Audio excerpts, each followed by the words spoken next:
And hello, everybody. It's C&C Live right after the vice presidential debate between Democratic vice presidential candidate Tim Walz and Republican vice presidential candidate J.D. Vance. It's Colin, Morris, and Zack here with you. Charlie is here. However, he's been having Wi-Fi troubles trying to get that sorted out. We hope that he is going to be able yours crashed. Yeah, I think it's, yeah. So hoping that he's going to be able to get on here some point before we're done talking. We'll quickly remind you before we get into everything, you can listen to the C&C Talks podcast right here on the C&C Talks YouTube channel, as well as Apple Podcasts, Spotify, anywhere else you listen to your podcasts. You can follow us on Twitter, CC Talks Podcast, which is also where tonight you could have found live presidential debate analysis on our Twitter feed. Of course, we'll go over the entire thing right here with you in just a moment. But in addition, make sure to join us on our Discord page. Go to cctalks.com/Discord. We will connect with you there. Also, any questions, comments, anything that you have, things that you want us to hear about tonight's debate, go ahead and drop those in our live chat today. We will answer and respond to everything that you have there live on the stream coming up in just a couple minutes. But guys, as I mentioned, there was a debate tonight, if that's what you want to call it. And I mean, in fairness, it was much more of a debate than we've had in the last two. It was civil for the most part. That doesn't mean that there were not a significant number of lies told, but just get you guys' initial reactions to this vice presidential debate that just wrapped.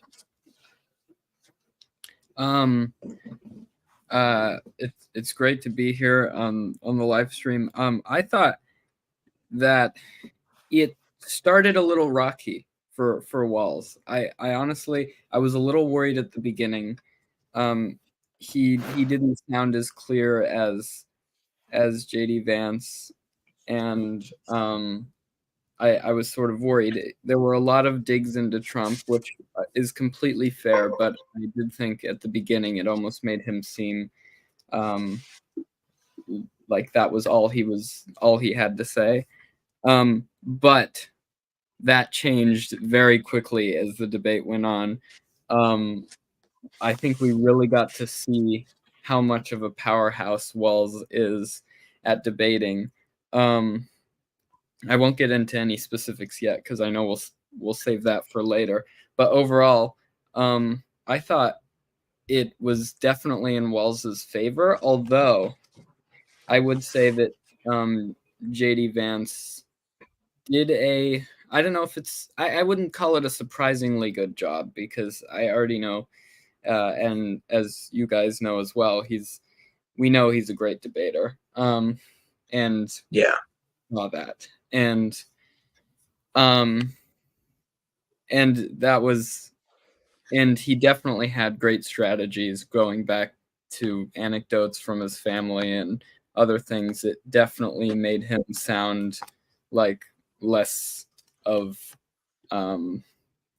just a weirdo in general. Which we will talk about how both candidates used anecdotes later, because I actually have some interesting analysis on that coming up in a little while. Yeah, both were really interesting. But in general, I also thought one huge point, the decorum of both the candidates was something that I don't think we've seen in a while in American politics. We're so used to watching Trump debates, and Trump doesn't know what the word decorum means. Exactly. It was refreshing to see that the candidates could, actually have some respect and, make eye contact, which is something that Trump couldn't do with Harris in the previous debate. And so that was really encouraging. Overall, I enjoyed watching it. Morris? Yeah, I absolutely agree. I think a big issue that Walz faced, and we'll get more into it later, but personally, I could not get over that he kept going back to Minnesota as not necessarily a case study, but just completely like it. felt like he was talking as someone who was running for governor, Minnesota. And it didn't quite feel right.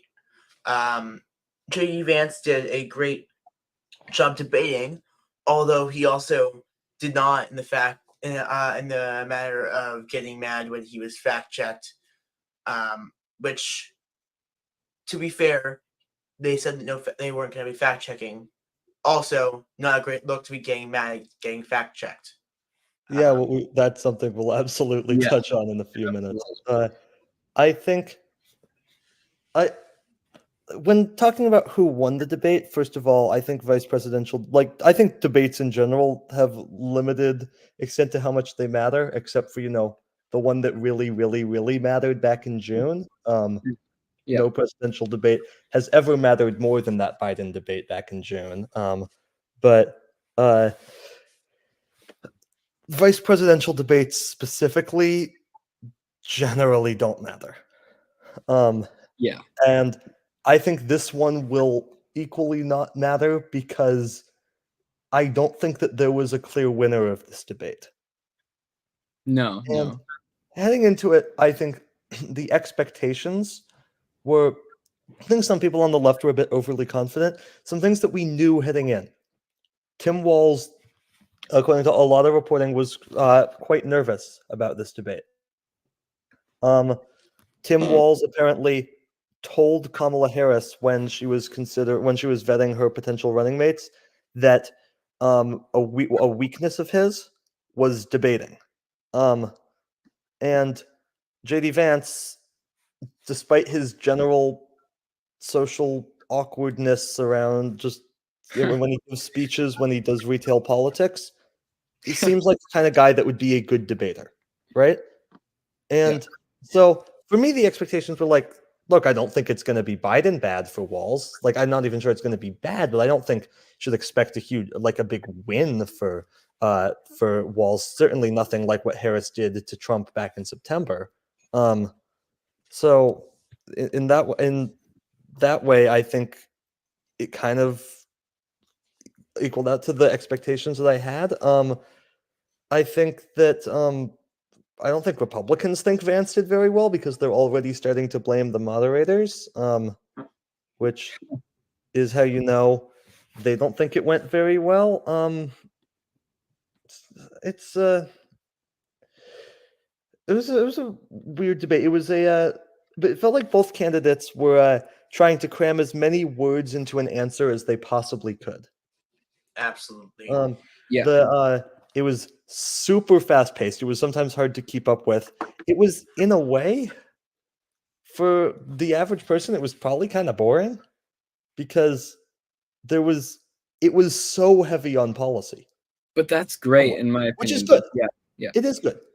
And then, of course, we have to mention JD Vance. It literally felt like every single word out of his mouth was a lie. It's almost unbelievable how many untrue things he said. It got worse as the debate went.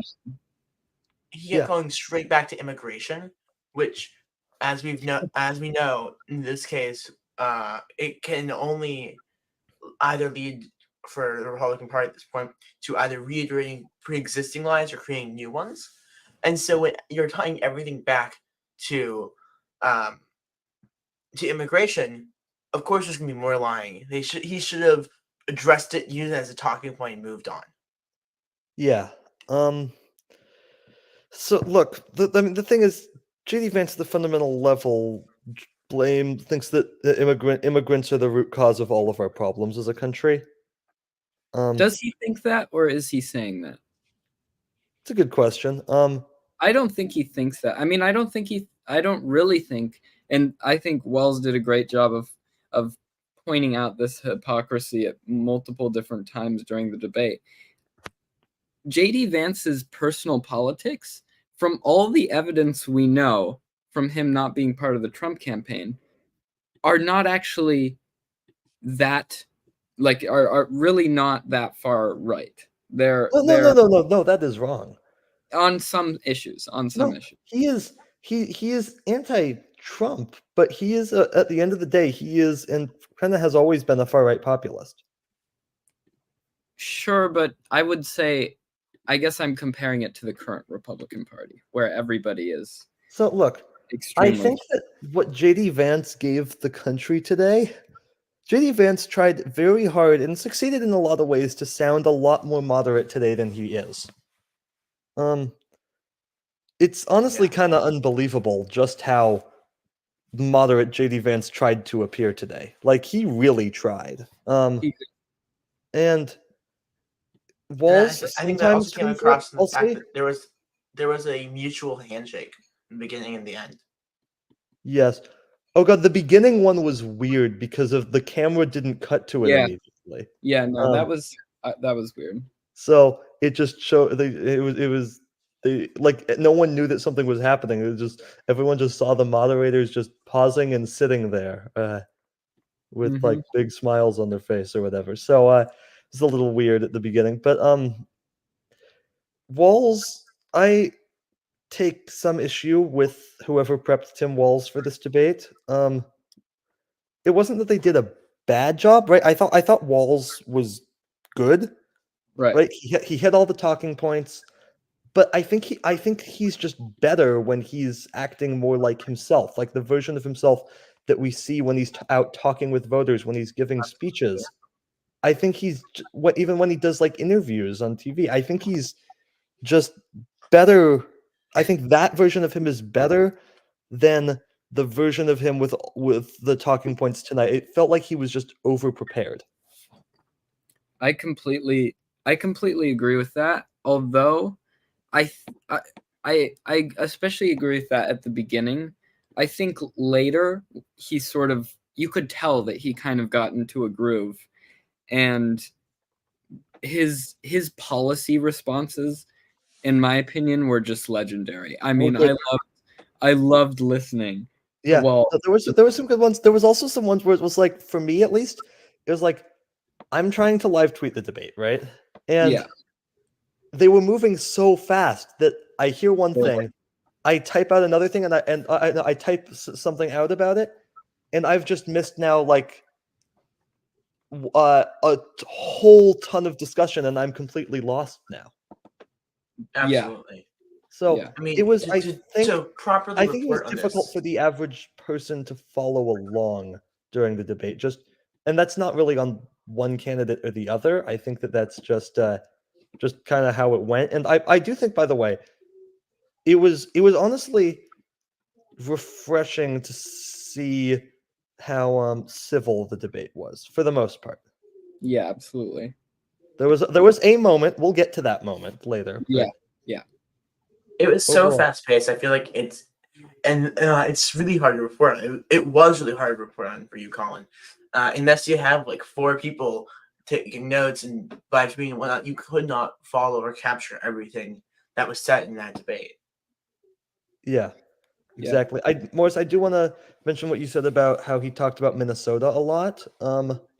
So I actually didn't mind this because I thought I thought it was actually smart in a lot of ways because Minnesota is generally agreed upon one of the best places to live in the country, just in terms of like quality of life. Yeah. It's very, very good in Minnesota. All the metrics, and Walz is instrumental in that. And I think it's good for him to say, "Look, here's my record. My record specifically pertains to what I'm doing as the governor of Minnesota. My state is having a lot of success. My state is a great place to live in. I should maybe be somebody that you can trust because I have done a good job in Minnesota. I'm going to do a good job as the vice president of the United States." In a lot of ways, it's kind of the ultimate evidence of how he can, because most presidential candidates that haven't had sort of an executive position like governor, they have to just basically promise the public that they're going to do what they say and they're going to do it well and they know how to run a country well. Walz has already proven not that he can run a country well because he hasn't done that, but that he can run a state well, and in a lot of ways that's very similar, and he's done it really well. And I think that those sections where he talked about Minnesota, I think they were important, because I think without them, it would have his arguments wouldn't have been as good. Yeah, and then I mean the other thing is like there's just a contrast between Walz and Vance, where Walz spent 12 years in the House and now has spent the last 6 years as the governor of Minnesota. JD Vance, his experience boils down to 2 years as a senator, and he wrote a book. Yeah. And got the Yeah. single largest campaign donation of all time, courtesy of Peter Thiel, which is how he became senator. Yeah. All right. Quick comment on the moderators. They were okay. For the most part, refusal to fact check was I'm not saying I think that the moderators themselves made the decision. I think that it was just a baffling decision by CBS News in general. It is malpractice to not get to the issue of January 6th and democracy until 89 minutes into the debate. Yeah. Malpractice, especially since JD Vance should have been asked, like, the number one question: why is Mike Pence not on this stage? Why is it you and not Mike Pence? This was a brilliant moment. The way Walz handled that whole thing. Walz did a good job of that, but that should have been the question asked by the moderators. Like, it should have been. Why is Mike Pence not there? What led Trump to ditch his old vice president? I don't know if that should have been a question asked by the moderators. Maybe something. I don't know, because that doesn't. I feel like that doesn't actually directly pertain to JD Vance. Maybe for Trump that's a question, but I don't know if that's a question for JD Vance. Yeah. Let's see. Let's move on. Let's talk. Unless anyone has any other big overarching thoughts, let's hop into like specifics. I wanted to bring up one thing, which was just I wanted to quickly. This was sort of a pre-debate thing, but watching the media sort of the debate, I thought it was kind of funny because they were really trying hard to make it seem like this actually mattered, and it was hilarious to hear them. Because I was watching NBC, yeah, and I watched a little MSNBC too, and yeah, both channels were really censored at the moment. What was that? Actually, is it Morris or is it Zack's background noise that's loud? I don't have any background noise. Okay. There's nothing going on to be heard. Oh, it's better now for some reason. Yeah. But anyway, I thought it was funny to hear them really try and hype up how maybe this debate, could, because it's such a close election, maybe this debate could make a difference. And I was just thinking the whole time, is there really anybody who's undecided? Yes. No. There is. I don't understand it, but there is somehow.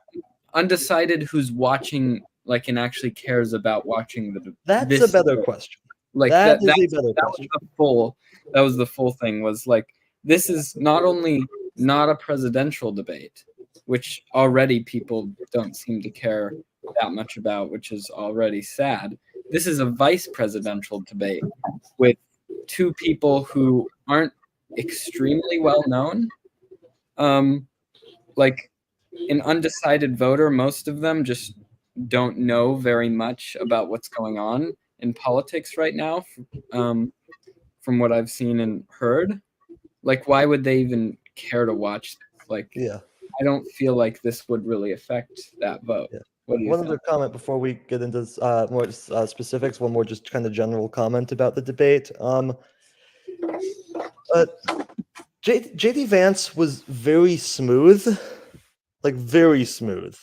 Yeah. But smooth with lies and misinformation. Yeah.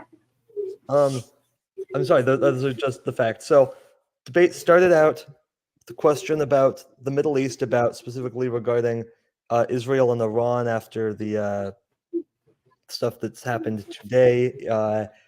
Walz gets the first question. I thought that his first answer, he sounded slightly nervous. He had some several small pauses where it feels like he kind of lost his train of thought for a second.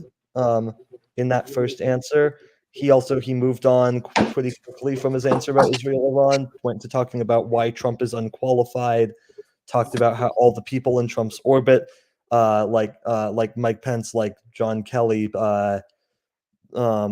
Mark Esper, I think, a whole bunch of people have said, yeah, he's unfit for office. So it was a good answer. Didn't really answer the question or at all answer the question. Walz also talked in this answer about, and this is, I think he did a good job here kind of tying it back into the question, talked about how our allies view Trump, which I thought was good. Vance, when he gets the same question posed to him, he says, well, I'll answer it, but first I'm going to introduce myself. And he never really answers the question, which became a common theme, by the way. Yes, it did. He never really answered the question. You just couldn't necessarily always tell that because he was pretty smooth about it.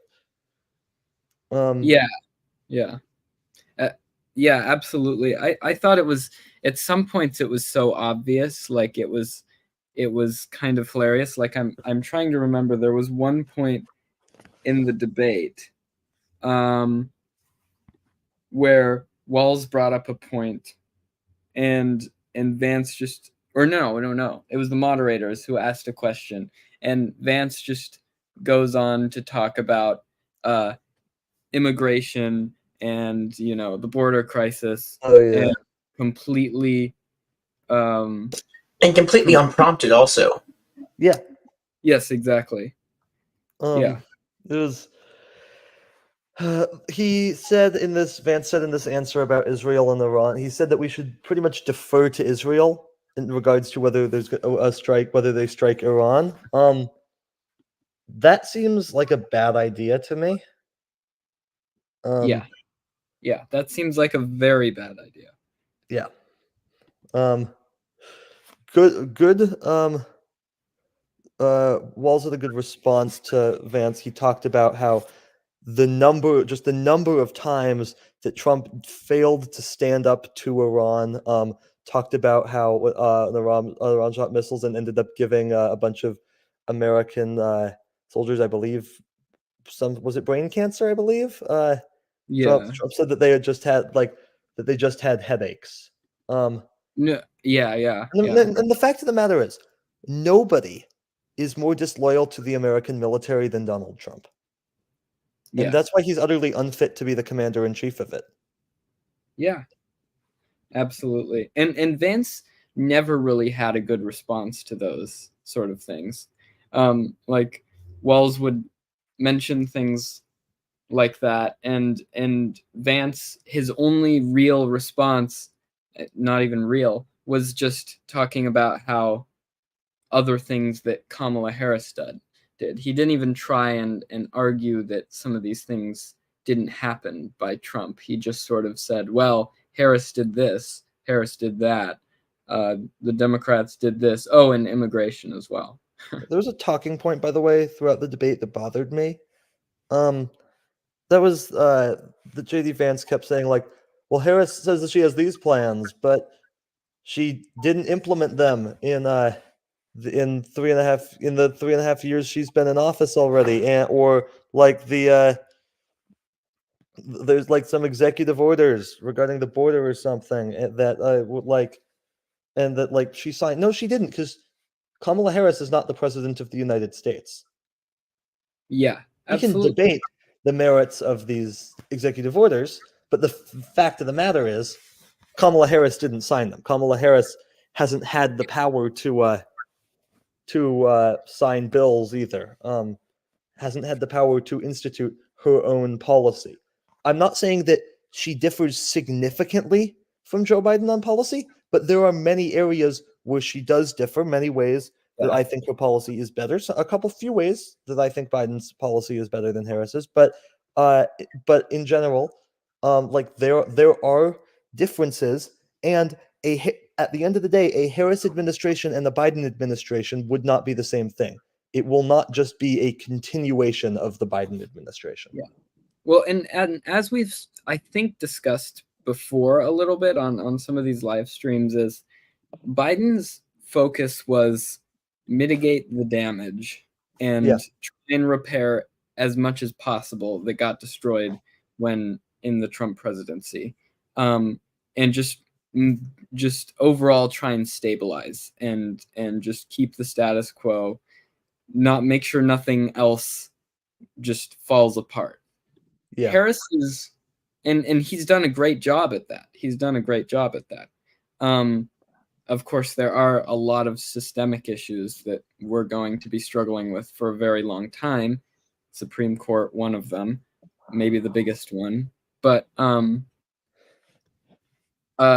Harris is going to be focused on how do we, now that we're sort of stabilized, how do we continue to progress?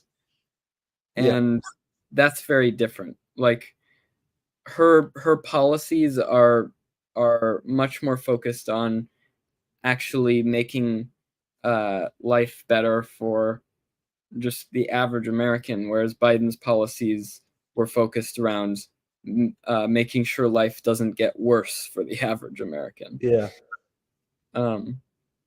Yeah. So. Moving on, the next topic of the debate was something else that was specifically related to this week, and that is Hurricane Helene.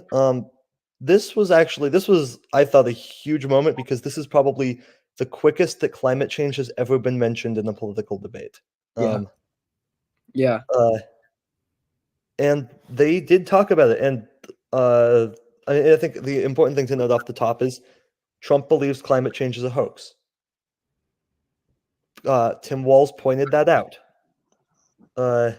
J.D. Vance tried to say that the Biden-Harris administration hasn't put the American people first on it. The Biden-Harris administration, contrary to a lot of the misinformation that is going around, has provided significant aid to the states that are suffering from this deadly hurricane. That is happening. That is a fact. There was also a bit of an odd part from J.D. Vance when talking about climate change in this section, because he distanced himself from Trump on the climate change as a hoax thing, and actually said, "Yeah, no, it's real, but how you solve it is that the U.S. has the cleanest economy in the world. So if you bring back jobs such as manufacturing jobs back to the United States, which Biden has lost and Trump will bring back, then you'll get a cleaner economy." First of all, the Biden administration has actually brought back manufacturing jobs. The Trump administration lost manufacturing jobs, and just jobs in general too. The Trump administration lost jobs to China, and that still won't solve climate change because we still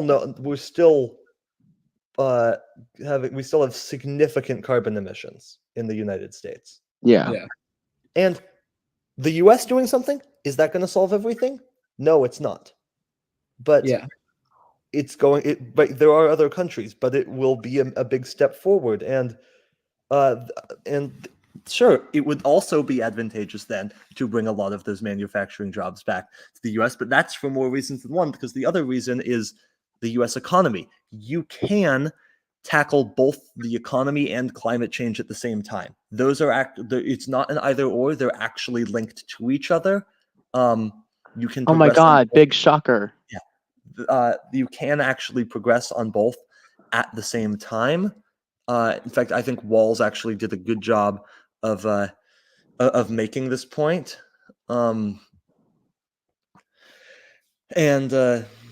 He talked about also his state's record on climate change, the fact he's led a council of governors and the issue and responding to like natural disasters. So I think he had a decent answer, but again, as with his answer on the Middle East, I thought he was just over prepared.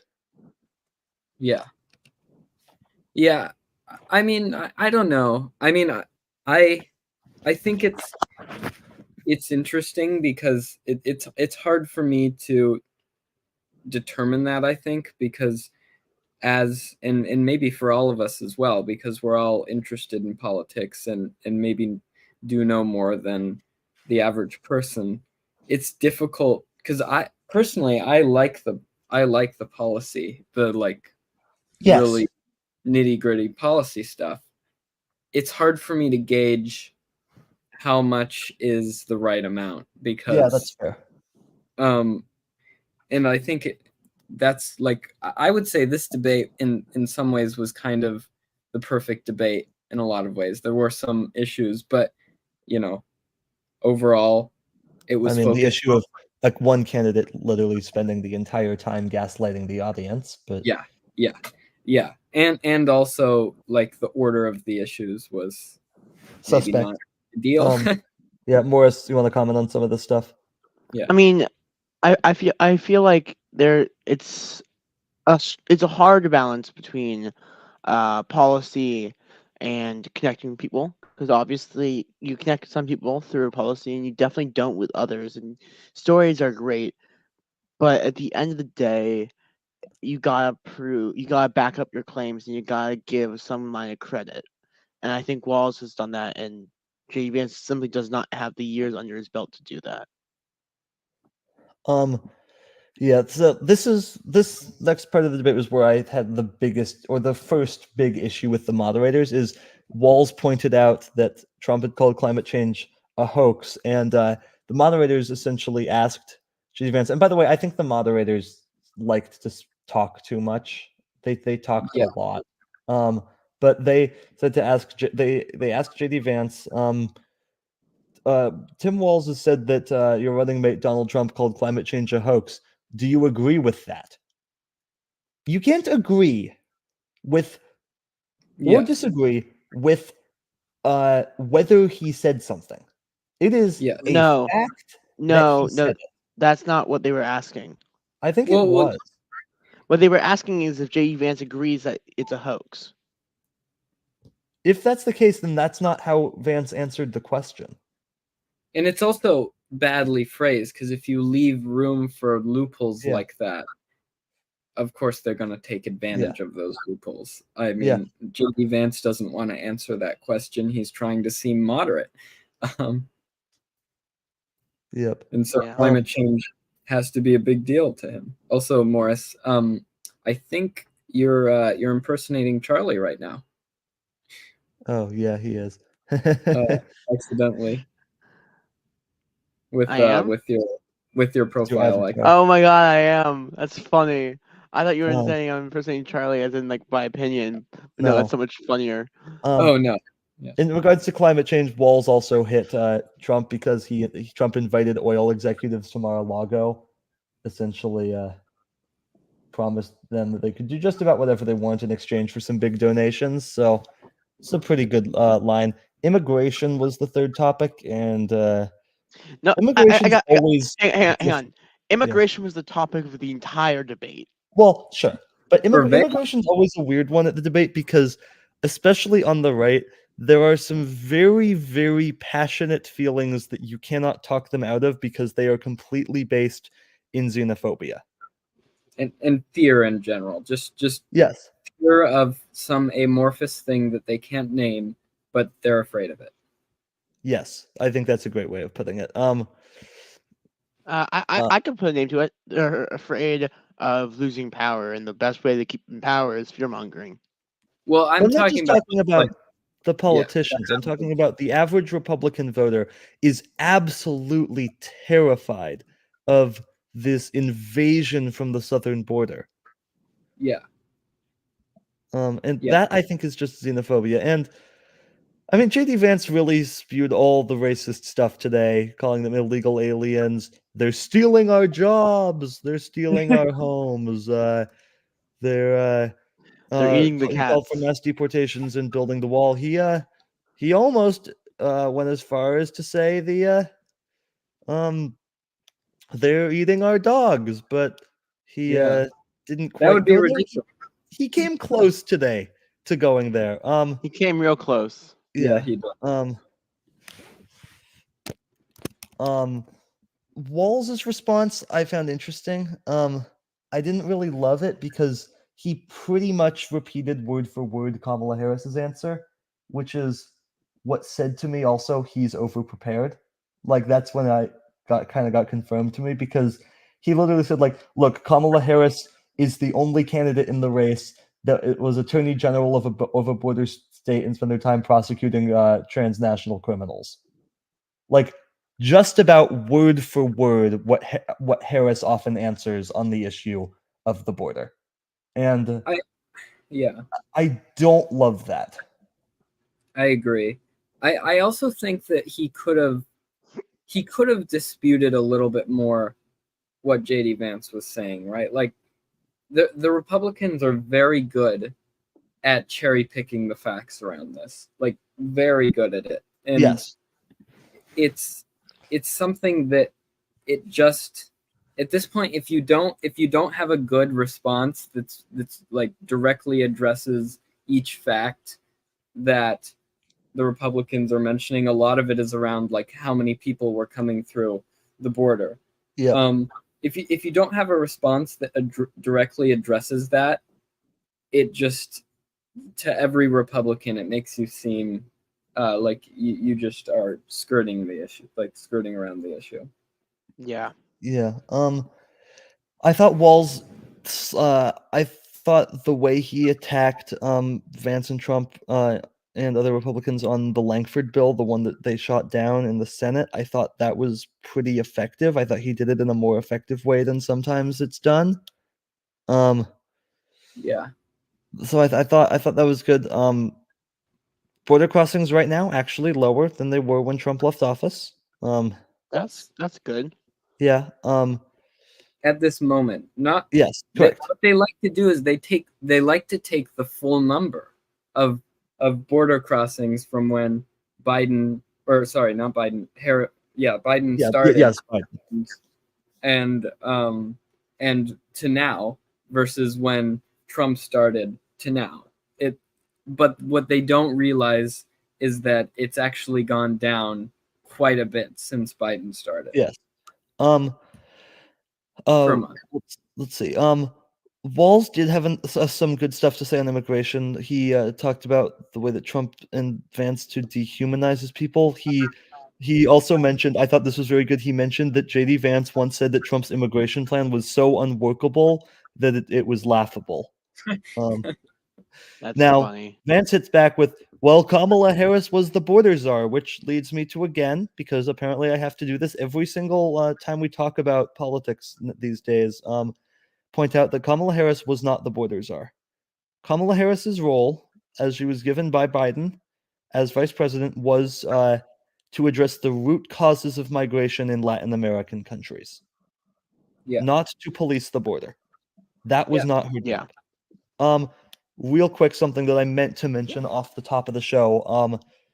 We're 35 days away from an election here. And right, voting has started in some places, and if you're of an age to vote, make sure that you get out and vote, because this election is too important not to sit out. And if you can find other ways to contribute for your candidate or candidates in this election, and if you need resources on voting, go to iwillvote.com to learn more about the voting processes in your state.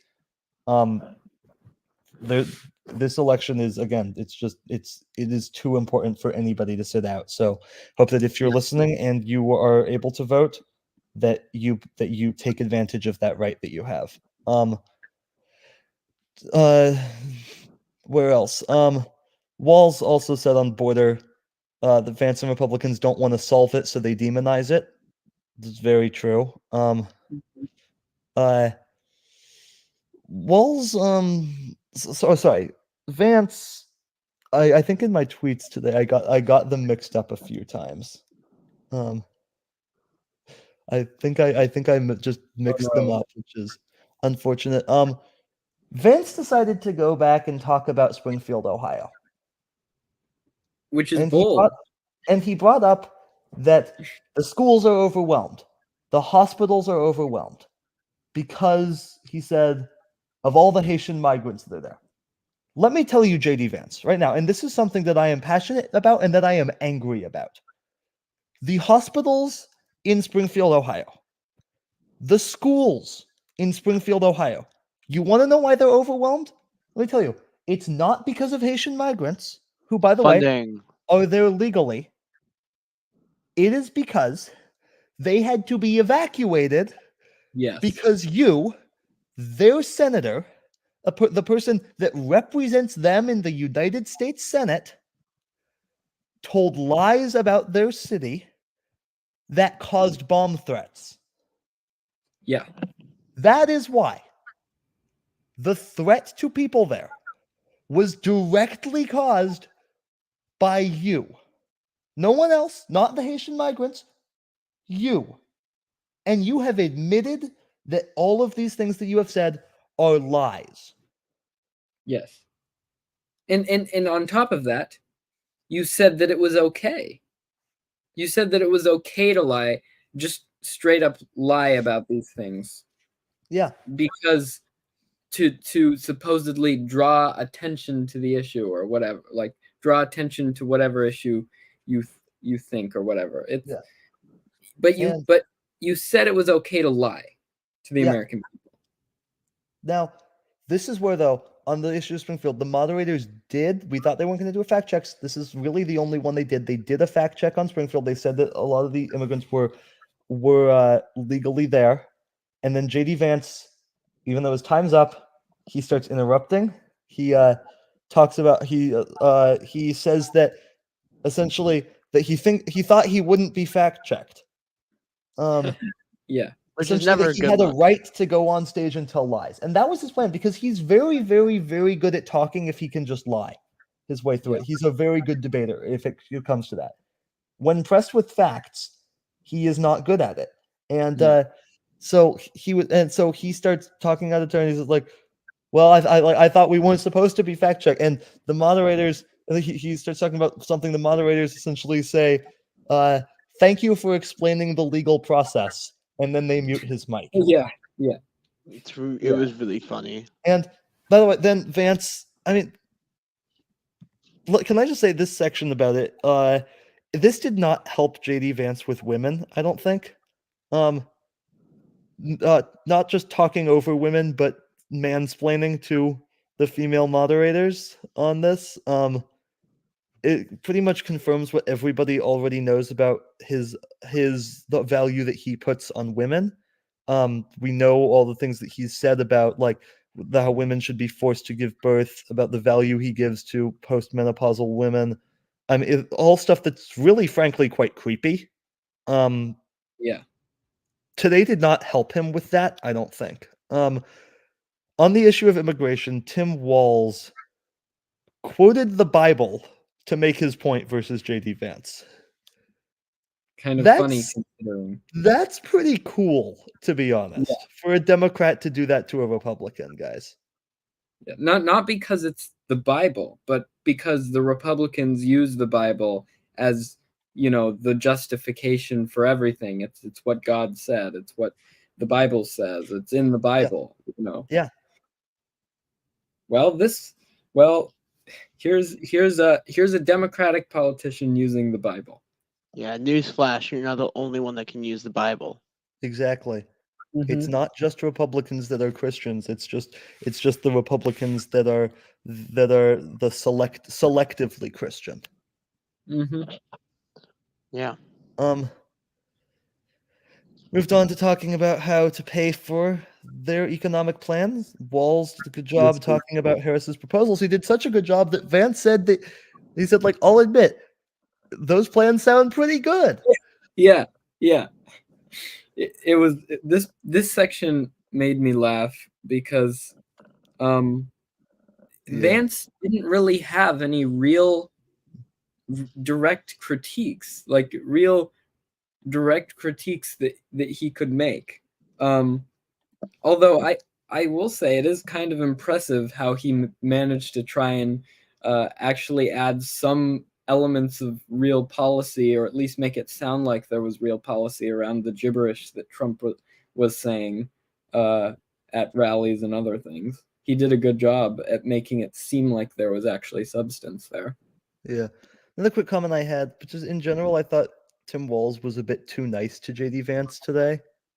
The number Really? of times he agreed with him was It's a lot. too many. I would actually disagree. I would disagree on this point. I think that it's not going to hurt his performance. And I actually think that it promotes, even though these people, JD Vance, Donald Trump, they're scum of the earth, the people who support them, a lot of them are average Americans who have been severely misled.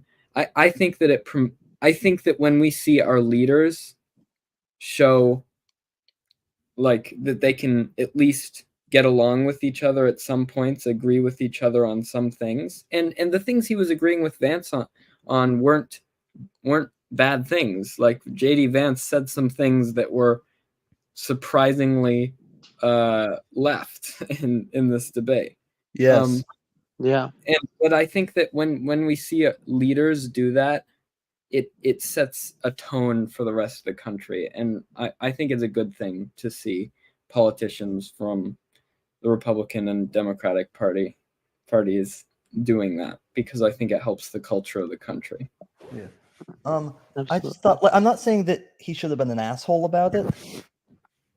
I'm just saying that he shouldn't necessarily have Could have been a so little more rough. angry. I found it interesting because Vance, again, he tried the whole, well, 3.5 years Harris has had the chance to implement these economic plans. Why hasn't she? I think the better way of paraphrasing this is, oh no, I keep blocking Democratic economic plans in the Senate. That means Harris has failed at her economic agenda. Yeah. Exactly.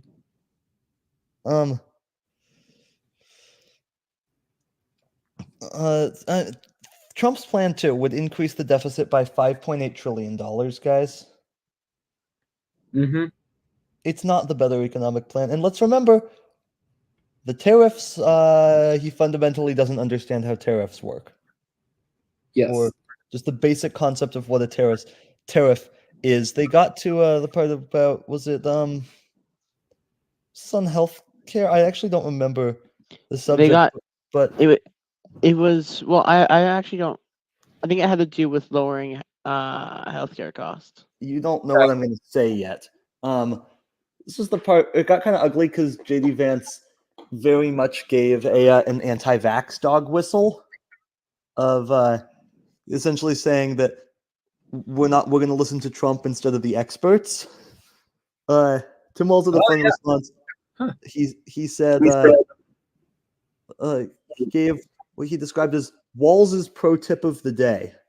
You guys remember this? I think it was if you need heart surgery, listen to the nurses at the Rochester Hospital, not Donald Trump. The Mayo Clinic. I think he said the Mayo Clinic. Maybe, I don't know. He did.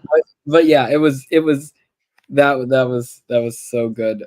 And I think that I didn't even think about the fact that was an anti-vax dog whistle, the comment about the experts, but you're completely right. That is exactly the sort of thing that anti-vaxxers say. Yeah. And that's exactly the sort of thing that Republicans run off of, because if the Republican constituency trusted the experts, they wouldn't be Republicans. Yeah.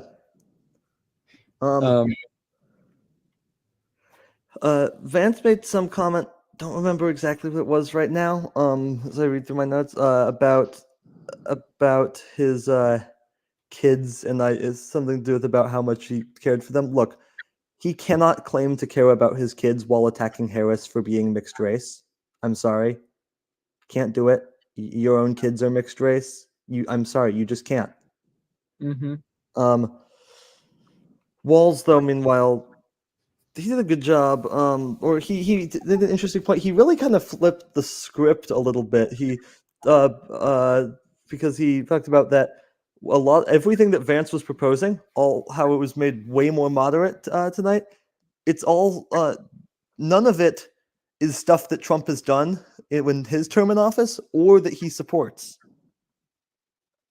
Yeah. None of the climate stuff, none of the Yeah. healthcare, none of any of it. The child care part was incredibly interesting because I mean, Oh, we'll JD get to childcare. oh yeah. Are We're you not good? there. The next issue, this I took a serious issue with the moderators for. It said talking about leadership qualities.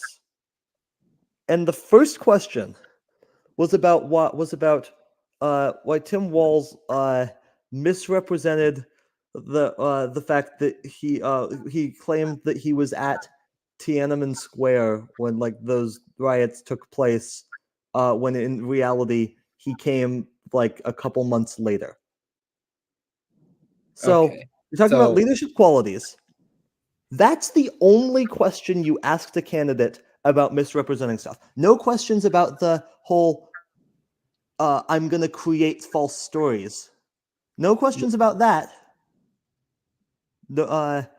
Just the question about something that about how he misspoke about something 30 years ago, or that he And- misspoke about something that he did 30 years ago. And he went there. He How did many go. politicians can say that they cared to go there? Yeah, exactly. But apparently, it's this big deal. Now, look, he should have answered it on the first go around. And, I'm not saying that he gave a perfect answer to that question by any means, but that's the first question about lies that's asked. The first and only question about lies that's asked during the entire debate. What are we doing? Uh-huh. Yeah. I mean, JD Vance made worse lies like a minute before. Yeah. For So I the forgot whole- one fun line from the whole JD Vance mic muted incident, which was the moderator said the audience can't hear you because your mics are cut. Yeah. Uh-huh. Vance, though, in terms of the leadership qualities, he was asked about his previous criticism of Trump, and he used it to attack. Wait for it, the media. He said that the media had misled him on Trump, and he fell for it. Uh-huh. That was his defense. He also talked about how the Democrats were too busy impeaching Trump in 2019 to do any actual governing. Well, let's talk for a minute about which party can't govern in Congress. Let's talk about the party that can't even choose a Speaker of the House, right? That's the one Yeah. that can't govern. The one that can't Congress. pass a budget. The one that cannot pass a budget. Exactly. The one that is also trying to impeach someone, though for them it's going very badly because they don't have any evidence to do the impeachment, and they get humiliated at every single hearing that they have on it. So remind me, which Yeah. party can't govern? Not the Democrats. Yeah. Then we talked to about abortion, and the first question to Walz here was again bad because they asked him to respond to something that Trump had said at the last debate without acknowledging that Trump's claim was false. They literally just asked him to respond to a lie. That's not journalism. I'm sorry, guys. It's not. But can I just say, Tim Walz, I have never seen a man speak on abortion the way that Tim Walz did. It was masterful tonight. Mm-hmm. For those who missed it, can you recap? Like, just give a brief. Yeah, he did a Recap. great job using specific examples, citing very specific examples, very anecdotes of women who have suffered. That this was the main thing. Talked about what life for women would be like under Trump, regarding how Trump wants like a national registry of women that like have miscarriages. You have to report that to the government or whatever. And then he went off of all this. He talked about all these anecdotes, and then essentially said, and JD Vance has said that there shouldn't even be exceptions for rape and incest because two wrongs don't make a right. Yeah. Yeah. And it was And I would- devastating, frankly.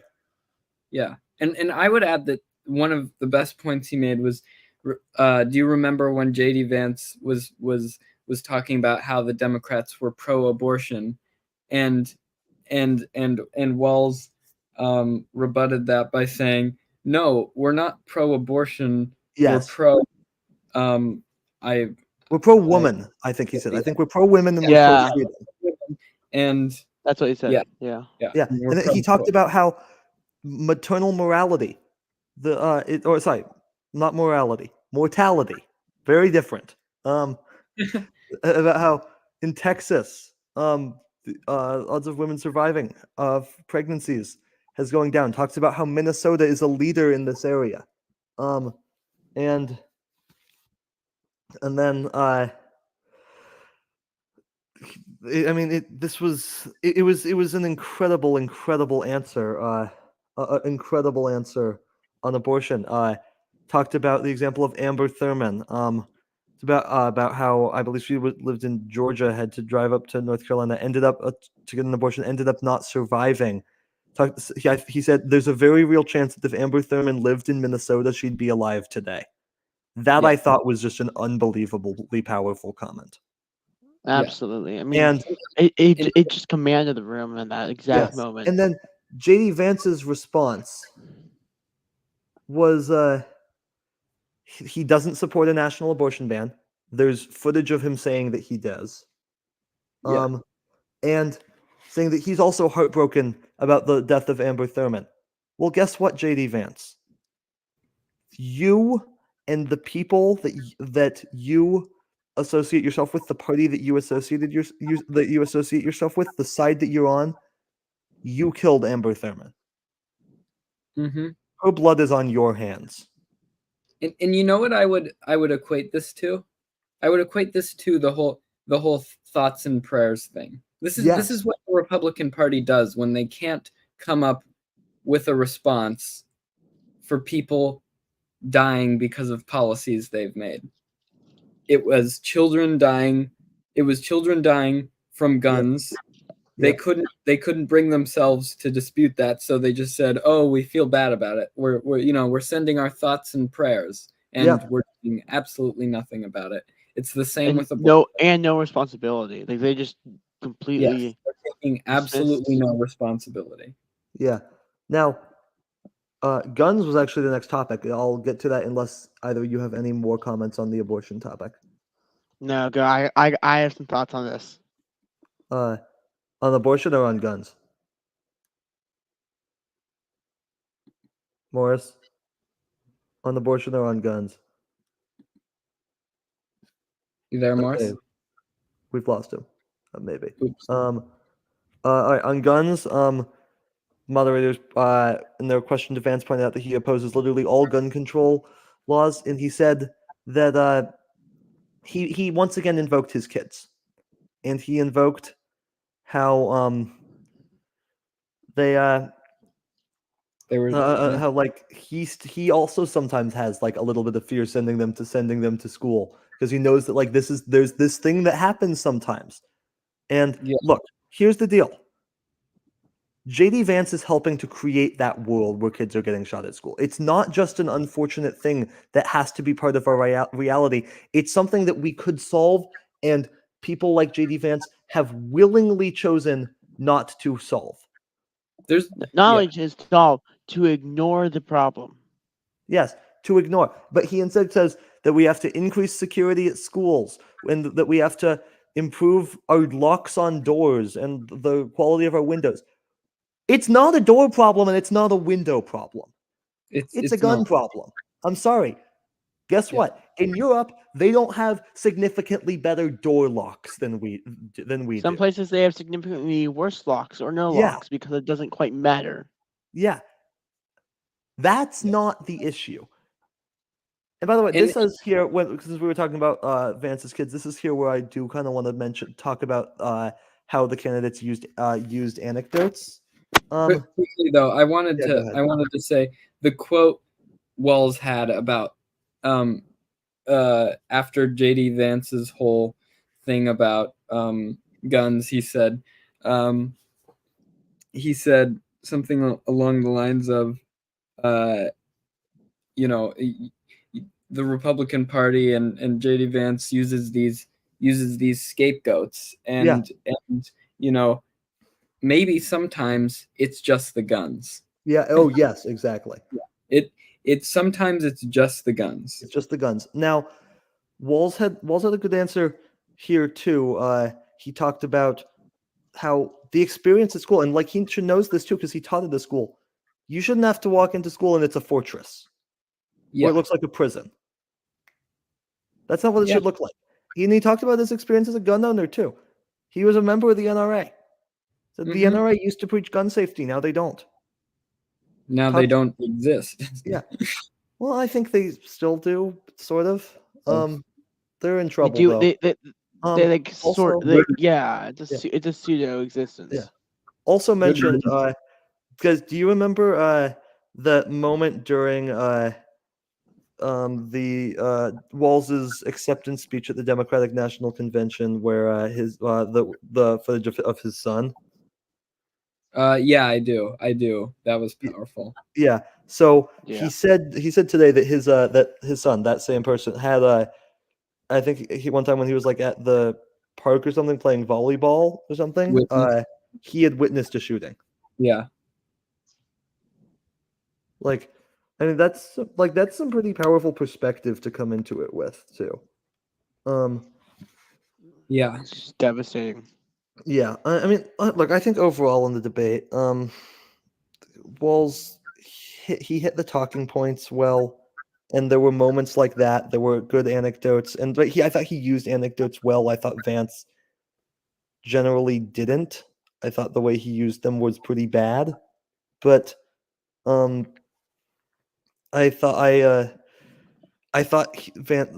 Walz could have done more in the debate. I thought that this is a debate that was his to win, and he didn't necessarily lose it, but he didn't win it either. Vance. No, Walz. Walz. Yeah.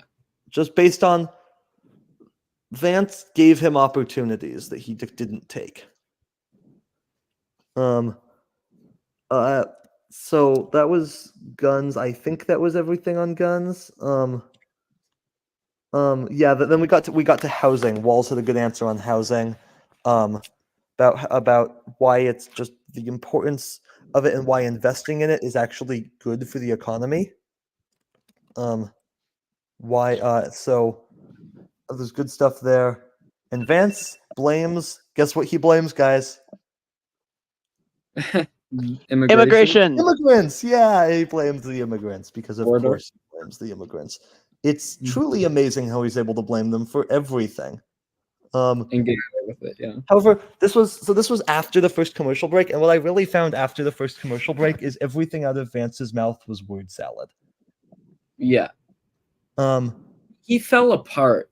He just slowly, in a lot of ways, actually, I would say this debate kind of did mimic the presidential debate in a way with, Trump and Vance, I think both sort of started strong-ish in each debate, and then throughout the debate, they just slowly I think for different reasons. It just all started to just deteriorate. I mean, Yeah. the moderators started to lose control, and they just didn't know what was even happening. Yeah. However, And when the moderators don't know what's happening, it's real bad. Yeah.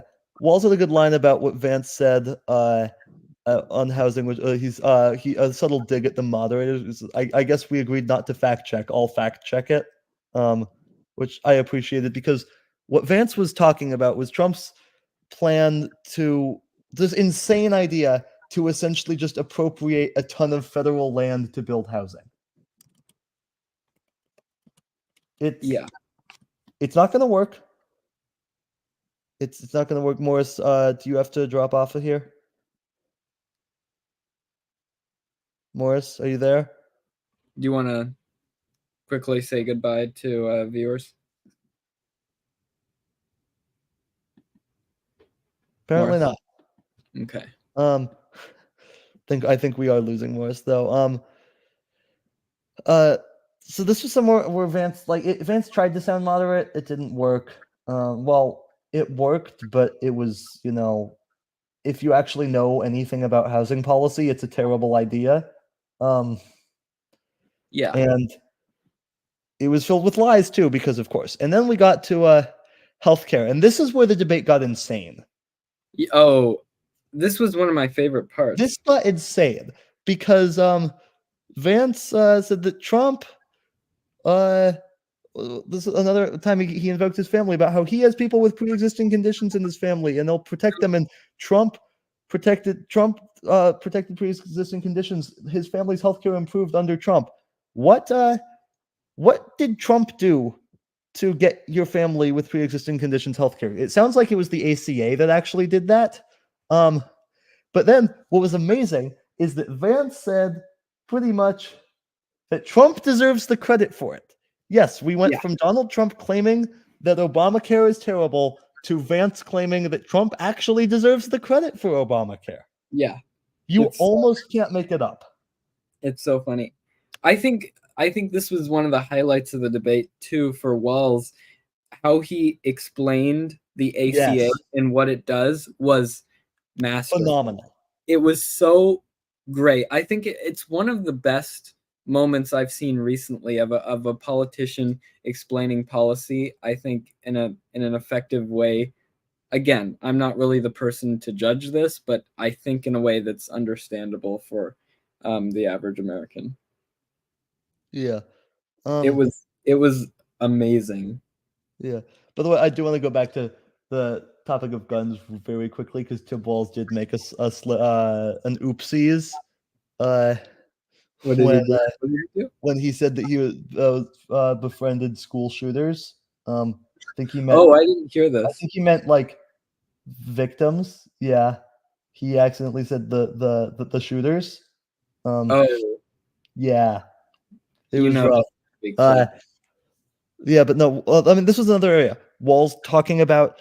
Sorry, this is back to healthcare. Walz talking about healthcare in Minnesota and how that has improved quality of life in Minnesota, and pointing out that Trump tried to overturn Obamacare, not save it, because apparently the moderators won't point that out. And then they asked about Trump's concepts of a plan thing, and Walz essentially said that it's so laughable. Like he actually laughed when he heard it. He said that he taught fourth graders, even his fourth graders wouldn't come up to him with that excuse for like why their homework was like, oh yeah, no, I have concepts of my assignment. No one would do that. And he said that the answer that Vance gave on this was worse than concepts of a plan. And then JD Vance at this point went into quite literally just defending the ACA, which I found just so amusing. It was hilarious, yeah. And you could see Walz just nodding with surprise on his face over this, like, what? Are you sure you're saying the right thing here? Yeah. I don't know if you could say Tim Walz had a great night, and I don't know if you can say JD Vance had a great night, but you know who definitely had a great night? Barack Obama. Yes, he did. He's been praised by his Obamacare has been praised by the Republicans. Yeah. The other thing that Walz did with healthcare that was good is he mentioned how the Inflation Reduction Act allowed Medicare to negotiate drug costs, lowered the cost of insulin, all these things that the Biden-Harris administration accomplished. So, I mean, again, his talking points were spot on. It was just too many just pure talking points. We wanted to hear, in a lot of ways, his whole stick about how the Republicans are weird, because he's better at that than he is at what he did tonight. And what he did tonight wasn't bad, but it wasn't great. I thought that would have been something that would have been good in his closing argument or closing statement. I was a little underwhelmed by that. I thought he left a lot of things on the table. Yes, exactly. Russia-Ukraine was never mentioned in this debate. Childcare, I really, I don't know. I saw a good comment about just the debate in general that Vance has made some good points that, although the things that he said things that would be great points if he actually believed any of them. I mean, because the fact of the matter is, JD Vance in the past has said that the solution to childcare costs is to have great grandparents, and that's the job of a postmenopausal woman, is to help care for your kids' children. He didn't give tonight any sort of answer on childcare. And then finally, we get to democracy. Trump. Vance said that Trump wanted people to protest peacefully on January 6th. And if Trump really wanted to overturn the election, why was there an inauguration on January 20th? I don't know, because he failed. And frankly, it's actually something of a miracle that we were able to have a safe inauguration on January 20th. Yeah. I remember being worried Yeah. that there was going to be some other attack or something on the Stop. Capitol, or- I mean, I know it'll never happen, but stop trying to gaslight us into believing that something else happened during January of 2021, because it Mhm. didn't. The crazy thing is that even though there is video evidence, there's pictures, there's however many, like hundreds of court cases against people who were at January 6th. There's all this evidence of what happened, all this documented evidence of what happened there, and yet a large portion of people still don't understand just how violent and terrible this insurrection was. Like, Yeah. it's kind of insane the amount of people that don't understand what exactly happened. The other thing that's funny is Vance tried to say two things. Number one, that he's proud to have the endorsement of RFK and Tulsi Gabbard, and second, Yeah. that the real threat to democracy is the censorship of misinformation. And you missed one part there that was key. He said they were he said something like that they were proud Democrats or something, or Yeah. something along those lines. I was Yeah. like, whoa, and Really? what They are you are? smoking? That's news to me. Did But RFK no, the give you a strongest break? line, the line of the night was Walz, in my opinion at least, this was near the end of the debate. Walz said, Mike Pence certified the election, and that's the reason he's not on this stage. Where's the Yes. firewall? Who's going to honor democracy and who's going to honor Donald Trump? Yeah. Then Walz also asked Vance, did he lose the 2020 election? Vance said, Tim, I'm focused on the future. Walz, that's a damning non-answer. And it is. Yes. Yeah. The one of the things I'm going to remember about this debate, JD Vance again would not say whether Trump won or lost this election. Or Yeah. the last election. He 'Cause he almost implied that he would accept the election results just without any stipulations. Almost implied that, which was kind of funny. Very different than what Trump has been saying. Yeah. Final thoughts on the debate. I thought it was really interesting to finally see the dynamic between JD Vance and Tim Walz when they're, right next to each other in the same room, and how they can sort of defend their ideas or lies in a lot of cases in most cases with JD Vance on air and under huge scrutiny by the other. I had really high hopes for Tim Walz, and I think he lived up to them almost completely. And I also sort of expected JD Vance to have some good rebuttals, and he did. But overall, I think he actually did maybe worse than I thought he was gonna do. And I think this is it's a really encouraging sign that the Democrats the Republicans just really don't have anything against the Democrats. I will say the media has been very quick to crown JD Vance the winner of this debate. Seriously? Oh, I haven't seen any articles. Yeah, no. It's less articles and more TV commentary. The media has, in large part, been very quick to deem Vance the winner of the debate. I I disagree. I don't think there really was a true winner. I think it was really kind of 50-50. Now, the CBS News instant poll on this debate, which again, make what you will of polls, especially instant polls, shows that essentially a tie. 42% of people think Vance won, 41% think Walz won, 17% think it was a tie, and NBC News's focus group in Pennsylvania, which again, make what you will of focus groups, and I don't make much of them, but 5 of Yeah. the 6 people in there said that they thought Walz won the debate. So, and I think also Walz might win in terms of messaging after the debate, because I think the clips that are most going to be seen after the debate are the fact check and Vance's response to that, and the question about the election. So Yeah. I think in hindsight, I think the narrative might look better for Walz. I still don't think there was a clear winner of this debate, though. Yeah, that's just that. Here, I think I can sort of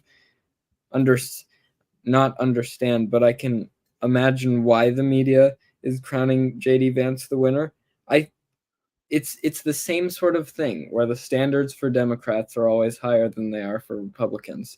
I think that we're so used to seeing Republicans just make absolute fools of themselves to a degree that's way higher than what Vance did in this debate, that the media has gone, oh, look, he didn't just, talk about sharks and electrocution or how he likes Hannibal Lecter. He won the debate.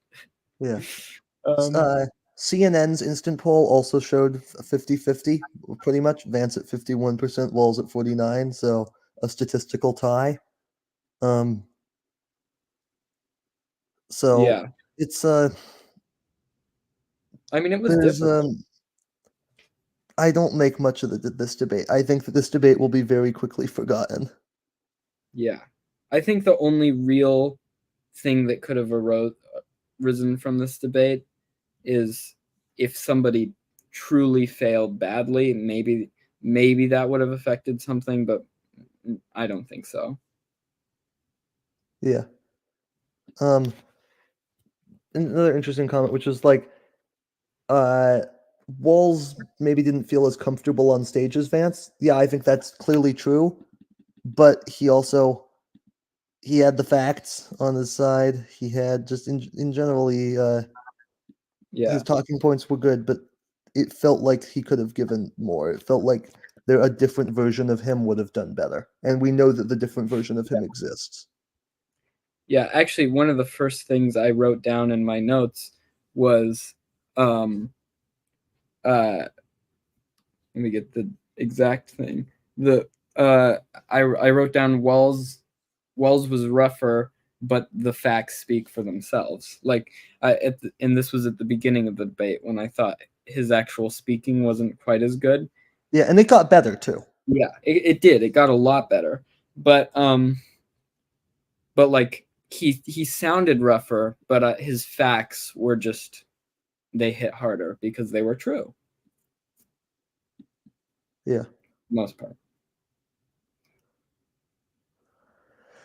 All right. Any other final comments before we hop off of here? Maybe the only last thing is I would just elaborate on. I just thought the closing arguments, especially from Walz, underwhelming. Yeah, no, they weren't great. He didn't really. He just sort of inserted a bunch of, I felt, kind of random things, like random, just Democrat rhetoric. But yeah. I think he could have used that more as an opportunity to talk about some of the other places where JD Vance lied, or just other things that. Yeah, I think he could have used that as more of a weapon than he did. Yeah, that is fair. I would say it was a policy debate, and that's a good thing. Yeah. It was civil. That's a good thing. Mm-hmm. If we could have what we had today in all of our debates, minus the incessant lying, that would be a very good thing. Yeah. And the other thing, the other final takeaway, this has no impact on the election, man. No. Zero. I'm sorry. There's nothing. As much as the media wants it to, it doesn't. I mean, yeah, no, we just juiced an hour and 25 minutes of content out about something that, in my opinion, in the grand scheme of things, is irrelevant. Yeah. Well, I mean, I Completely guess irrelevant. yeah, irrelevant to the election result. Maybe to just the character of the candidates Sure. somewhat, but yeah. Like, it's not going to change the election. And No. at this point, who is that a good thing for? Unclear.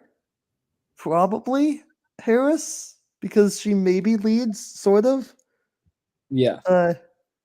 But I don't know. It's a close election, which is, again, 35 days. I'm going to reiterate.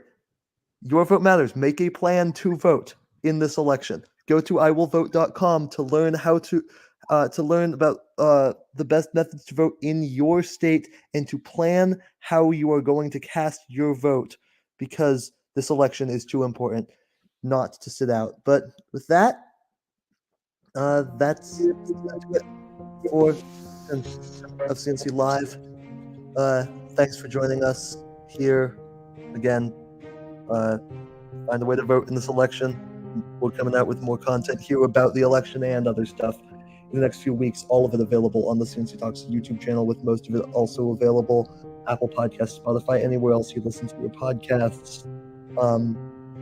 cctalks.com/Discord to interact with us on Discord. You can tweet at us and follow us on Twitter at CC Talks Podcast.